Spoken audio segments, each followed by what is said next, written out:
जय श्री कृष्णा। राधे राधे। प्रिय भक्तजनों, आज बृहस्पतिवार का दिन है और आज आप सुनेंगे बृहस्पति देव की बड़ी ही दुर्लभ कथा। इस कथा को सुनने से भक्तों की सभी मनोकामनाएं भगवान बृहस्पति देव की कृपा से अवश्य पूर्ण होती है। तो आइए बड़ी ही श्रद्धा और प्रसन्नचित मन से इस कथा को सुनते हैं। भारतवर्ष में एक प्रतापी और दानी राजा राज्य करता था। वह नित्य गरीबों और ब्राह्मणों की सहायता करता था।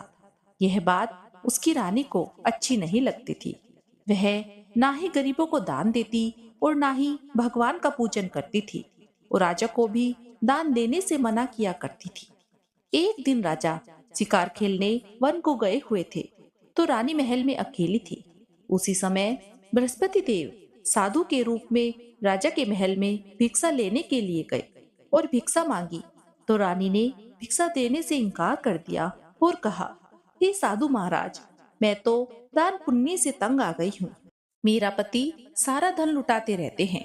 मेरी इच्छा है कि हमारा धन नष्ट हो जाए, फिर ना रहेगा बांस और ना बचेगी बांसुरी।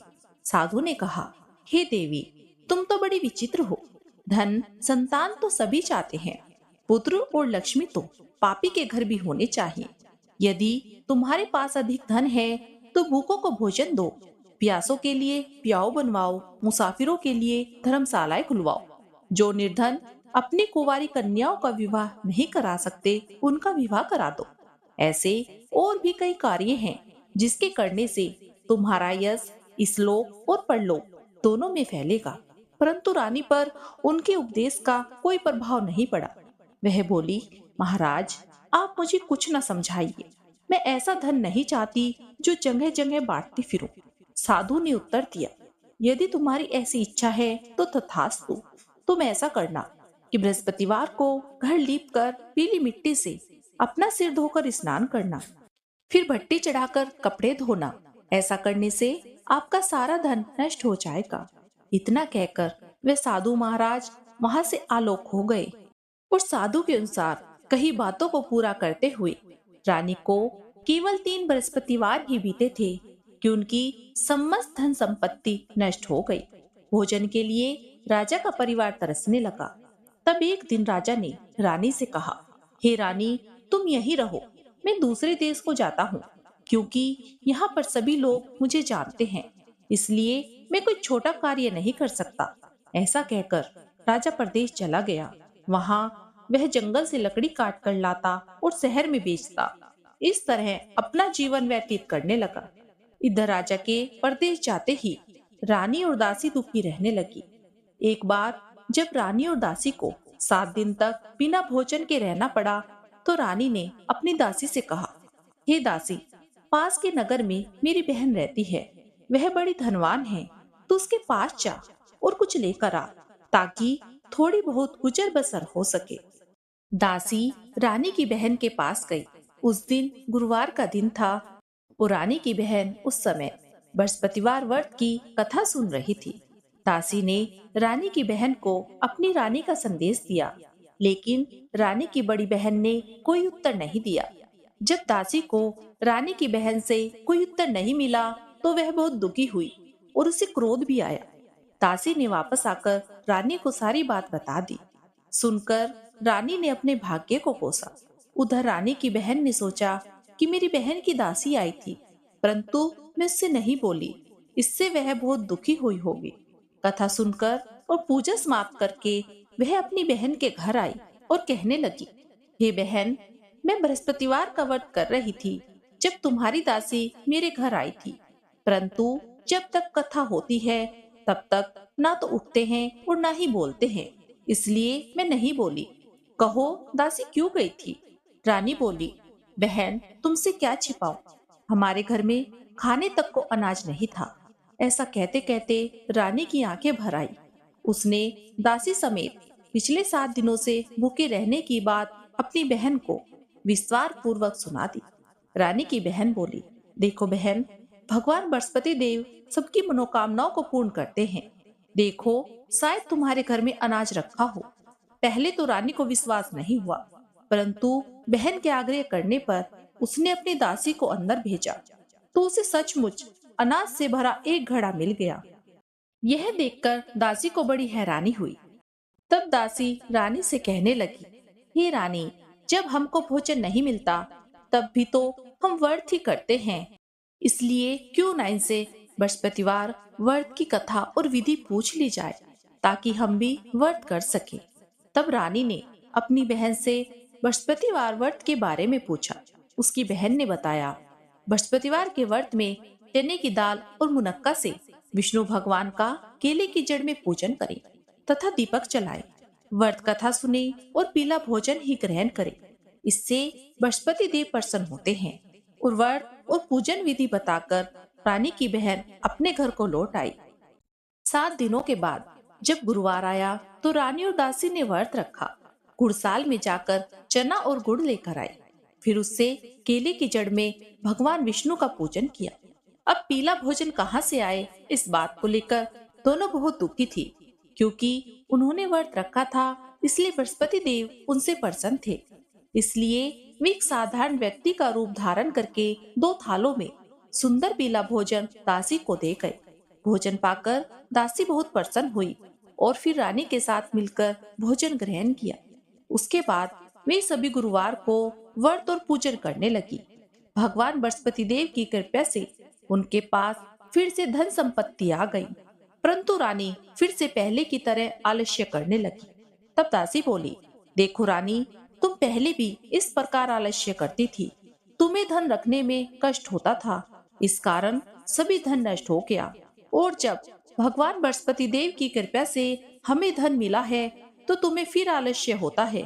रानी को समझाते हुए दासी कहती है, हे रानी, बड़ी मुसीबतों के बाद हमने यह धन पाया है, इसलिए हमें दान पुण्य करना चाहिए, भूखे मनुष्यों को भोजन कराना चाहिए और धन को शुभ कार्यों में खर्च करना चाहिए, जिससे तुम्हारे कुल का यश बढ़ेगा, स्वर्ग की प्राप्ति होगी, देव पितृ प्रसन्न होंगे। दासी की बात मानकर रानी अपना धन शुभ कार्यों में खर्च करने लगी, जिससे पूरे नगर में उसका यश फैलने लगा। उधर एक दिन राजा दुखी होकर जंगल में एक पेड़ के नीचे आसन जमा कर बैठ गया। वह अपनी दशा को याद करके व्याकुल होने लगा। बृहस्पतिवार का दिन था। एकाएक उसने देखा कि एक निर्जन वन में एक साधु प्रकट हुए हैं। वह साधु वेश में स्वयं बृहस्पति देवता थे। लकड़हारे के सामने आकर बोले, हे लकड़हारे, इस सुनसान जंगल में तू चिंता मगन क्यों बैठा है? लकड़हारे ने दोनों हाथ जोड़कर प्रणाम किया और उत्तर दिया, महाराज जी, आप सब कुछ जानते हैं, मैं क्या कहूँ। यह कहकर वह रोने लगा और साधु को अपनी आत्मकथा सुनाई। तब महात्मा जी ने कहा, तुम्हारी स्त्री ने बृहस्पतिवार के दिन बृहस्पति देव भगवान का निरादर किया है, जिसके कारण रुष्ट होकर उन्होंने तुम्हारी यह दशा कर दी। अब तुम चिंता को दूर करके मेरे कहने पर चलो तो तुम्हारे सब कष्ट दूर हो जाएंगे और भगवान पहले से भी अधिक संपत्ति देंगे। तुम बृहस्पतिवार के दिन कथा किया करो, 2 पैसे के चने मुनक्का लाकर उसका प्रसाद बनाओ और शुद्ध जल के लोटे में शक्कर मिलाकर अमृत तैयार करो। कथा के पश्चात अपने सारे परिवार और सुनने वाले प्रेमियों में अमृत व प्रसाद को बांटकर खुद भी ग्रहण करो। ऐसा करने से भगवान तुम्हारी सभी मनोकामनाएं पूरी करेंगे। साधु के ऐसे वचन सुनकर लकड़हारा बोला, हे प्रभु, मुझे लकड़ी बेचकर इतना पैसा नहीं मिलता जिससे भोजन के उपरांत कुछ बचा सकूं। मैंने रात्रि में अपनी स्त्री को व्याकुल देखा है। मेरे पास कुछ भी नहीं जिससे मैं उसकी खबर मंगा सकूं, और फिर मैं बृहस्पति देव की कहानी कहाँ से कहूँ? मुझको तो कुछ भी मालूम नहीं। साधु ने कहा, हे लकड़हारे, तुम किसी बात की चिंता मत करो। बृहस्पतिवार के दिन तुम रोजाना की तरह लकड़ियां लेकर शहर को जाओ। तुमको रोज से दुगना धन प्राप्त होगा, जिससे तुम भली भांति भोजन कर लोगे और बृहस्पति देव की पूजा का सामान भी आ जाएगा। बृहस्पति देव की कथा इस प्रकार है, सुनो। प्राचीन काल में एक ब्राह्मण रहता था। वह बहुत निर्धन था। उसकी कोई संतान नहीं थी। उसकी स्त्री बहुत मलिनता के साथ रहती थी। वह ना तो स्नान करती और ना ही किसी देवता का पूजन करती थी। इससे ब्राह्मण देवता बड़े दुखी थे। बेचारे बहुत कुछ कहते, किंतु उसका कुछ परिणाम नहीं निकलता। भगवान की कृपा से ब्राह्मण की स्त्री के कन्या रूपी रतन पैदा हुई। कन्या बड़ी होने पर प्रातः स्नान करके विष्णु भगवान का जाप और बृहस्पतिवार का व्रत करने लगी। अपने पूजन पाठ को समाप्त करके जब विद्यालय जाती तो अपनी मुट्ठी में जौ भरकर ले जाती और पाठशाला के मार्ग में डालती जाती। जब ये जौ स्वर्ण के हो जाते तो लौटते समय उनको बीन कर अपने घर ले आती। एक दिन वह बालिका सूप में उन सोने के जौ को फटक कर साफ कर रही थी कि उसके पिता ने देख लिया और कहा, हे बेटी, सोने के जौ के लिए सोने का सूप होना चाहिए। दूसरे दिन बृहस्पतिवार था। इस कन्या ने व्रत रखा और बृहस्पति देव से प्रार्थना करके कहा, हे प्रभु, मैंने आपकी पूजा सच्चे मन से की है, तो मेरे लिए सोने का सूप दे दो। बृहस्पति देव ने उसकी प्रार्थना को स्वीकार कर लिया। रोजाना की तरह वह कन्या जौ फैलाती हुई जाने लगी। जब लौटकर जौ बीन रही थी तो बृहस्पति देव की कृपा से सोने का सूप मिला। उसे वह घर ले आई और उसमें जौ साफ करने लगी, परंतु उसकी माँ का वही ढंग रहा। एक दिन की बात है, वह कन्या सोने के सूप में जौ साफ कर रही थी। उसी समय उस शहर का राजपुत्र वहां से होकर निकला। इस कन्या के रूप और कार्य को देखकर मोहित हो गया और अपने घर आकर भोजन और जल त्याग कर उदास होकर लेट गया। राजा को जब इस बात का पता लगा तो अपने प्रधानमंत्री के साथ अपने पुत्र के पास गए और बोले, हे बेटा, तुम्हें किस बात का कष्ट है? किसी ने तुम्हारा अपमान किया है अथवा कोई और कारण हो सो कहो, मैं वही कार्य करूंगा जिससे तुम्हें प्रसन्नता हो। अपने पिता की बात राजकुमार ने सुनी तो वह बोला, हे पिताजी, मुझे आपकी कृपा से किसी बात का कोई दुख नहीं है। किसी ने मेरा कोई अपमान नहीं किया, परंतु मैं उस लड़की से विवाह करना चाहता हूँ जो सोने के सूप में जौ साफ कर रही थी। यह सुनकर राजा आश्चर्य में पड़ गया और बोला, हे बेटा, इस तरह की कन्या का पता तुम ही लगाओ, मैं उसके साथ तेरा विवाह अवश्य करवा दूंगा। राजकुमार ने उस लड़की के घर का पता बताया। तब मंत्री उस लड़की के घर गए और ब्राह्मण देवता को सभी हाल बताया। ब्राह्मण देवता राजकुमार के साथ अपनी कन्या का विवाह करने के लिए तैयार हो गए तथा विधि विधान के अनुसार ब्राह्मण की कन्या का विवाह राजकुमार के साथ हो गया। कन्या के घर से जाते ही ब्राह्मण के घर में पहले की भांति गरीबी का निवास हो गया। अब भोजन के लिए अन्न बड़ी मुश्किल से मिलता था। एक दिन दुखी होकर ब्राह्मण देवता अपनी पुत्री के पास गए। बेटी ने पिता की दुखी अवस्था को देखा और अपनी माँ का हाल पूछा। तब ब्राह्मण ने सभी हाल कह सुनाया। कन्या ने बहुत सा धन देकर अपने पिता को विदा कर दिया। इस तरह ब्राह्मण का कुछ समय सुखपूर्वक व्यतीत हुआ। कुछ दिन के बाद फिर वही हाल हो गया। ब्राह्मण फिर अपनी कन्या के यहाँ गया और सारा हाल कहा। तब लड़की बोली, हे पिताजी, आप माता जी को यहाँ ले आओ, मैं उन्हें वह विधि बता दूंगी जिससे उनकी गरीबी दूर हो जाएगी। वह ब्राह्मण देवता अपनी स्त्री को साथ लेकर अपनी कन्या के यहाँ पहुँचे तो वह लड़की अपनी माँ को समझाने लगी, हे माँ, तुम प्रातः काल प्रथम स्नान आदि करके विष्णु भगवान का पूजन करो तो सब दरिद्रता दूर हो जाएगी। परंतु उसकी माँ ने एक भी बात नहीं मानी। वो प्रातः काल उठकर अपनी पुत्री के बच्चों की झूठन को खा लिया। इससे उसकी पुत्री को बहुत गुस्सा आया। उसने एक रात को एक कोठरी से सारा सामान निकाल दिया और अपनी माँ को उसमें बंद कर दिया। प्रातःकाल उसने अपनी माँ को निकाला और स्नान आदि करा के पूजा पाठ कराया तो उसकी माँ की बुद्धि ठीक हो गई। उसके बाद वह नियम से पूजा पाठ करने लगी और प्रत्येक बृहस्पतिवार को व्रत रखने लगी। इस व्रत के प्रभाव से उसके माता पिता बहुत ही धनवान और पुत्रवान हो गए और बृहस्पति देवता के प्रभाव से इस लोक के सुख को भोगकर अंत में स्वर्ग को प्राप्त हुए। इस तरह कहानी कहकर सातों देवता वहां से अंतर ध्यान हो गए। धीरे धीरे समय व्यतीत होने पर फिर वही बृहस्पतिवार का दिन आया। लकड़हारा जंगल से लकड़ी काटकर किसी शहर में बेचने गया। उसे उस दिन और दिन से अधिक पैसा मिला। राजा ने गुड़ चना आदि लाकर गुरुवार का व्रत किया। उस दिन से उसके सभी क्लेश दूर हो गए।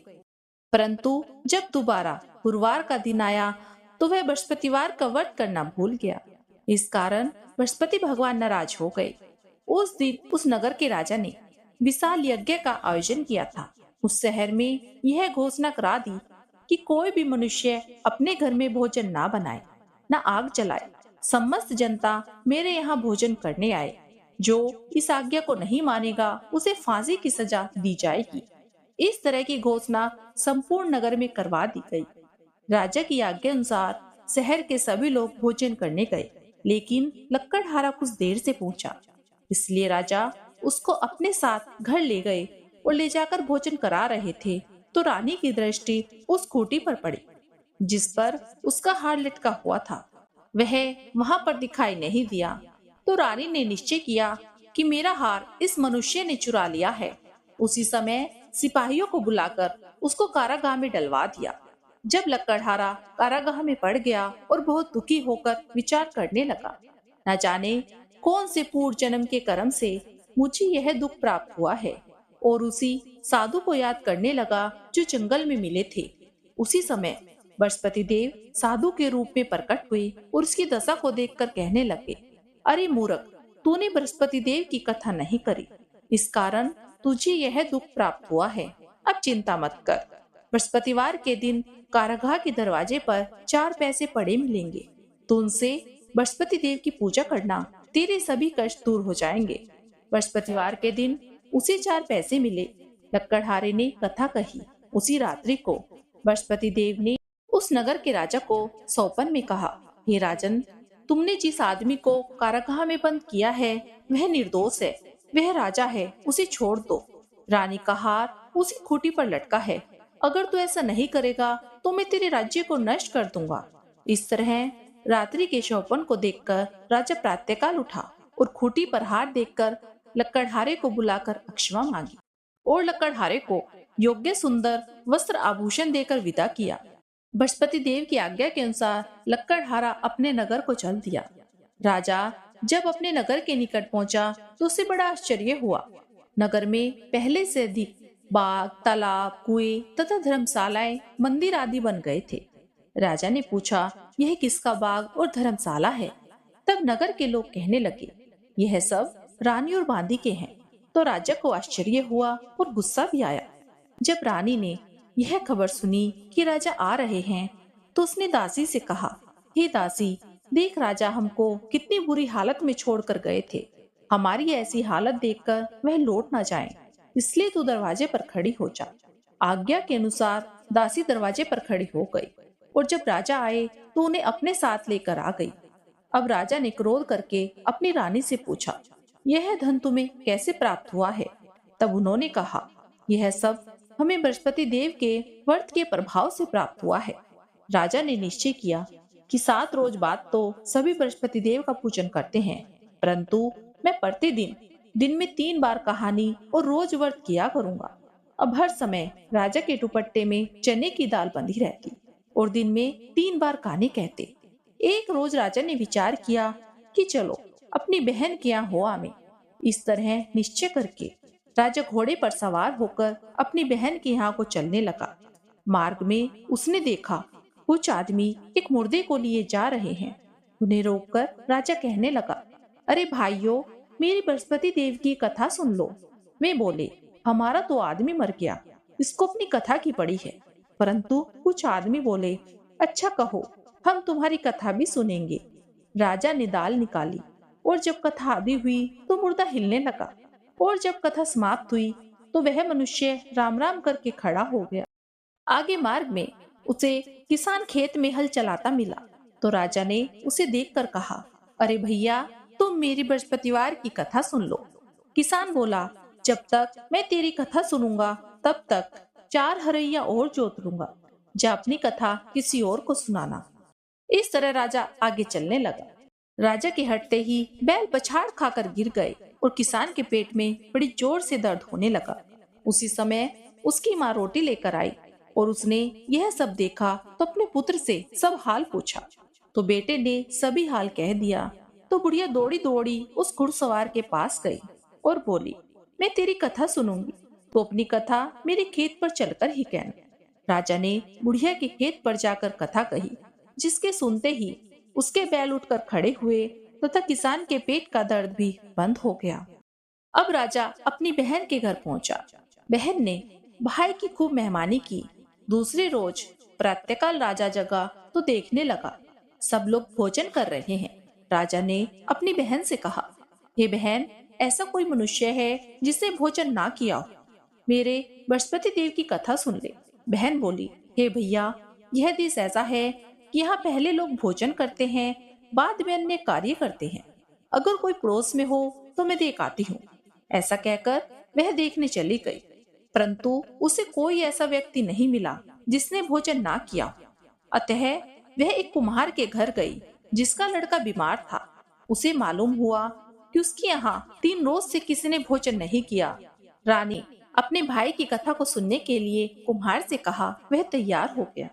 राजा ने जाकर बृहस्पतिवार की कथा कही, जिसको सुनकर उसका लड़का ठीक हो गया। अब तो राजा की प्रशंसा होने लगी। एक रोज राजा ने अपनी बहन से कहा, हे बहन, हम अपने घर को जाएंगे, तुम भी तैयार हो जाओ। राजा की बहन ने अपनी सास से कहा, तो सास ने कहा, हाँ चली जा, परंतु अपने लड़कों को मत ले जाना, क्योंकि तेरे भाई की कोई औलाद नहीं है। बहन ने अपने भाई से कहा, भैया मैं तो चलूंगी, पर कोई बालक नहीं चलेगा। तो राजा बोला, जब कोई बालक नहीं चलेगा तब तुम ही क्या करोगी? और बड़े दुखी मन से अपने नगर को लौट आया। राजा ने अपनी रानी से कहा, हम निर्वंशी राजा हैं, हमारा मुख देखने का धर्म नहीं है और कुछ भोजन आदि नहीं किया। रानी बोली, हे प्रभु, बृहस्पति देव ने हमें सब कुछ दिया है, वह हमें औलाद अवश्य देंगे।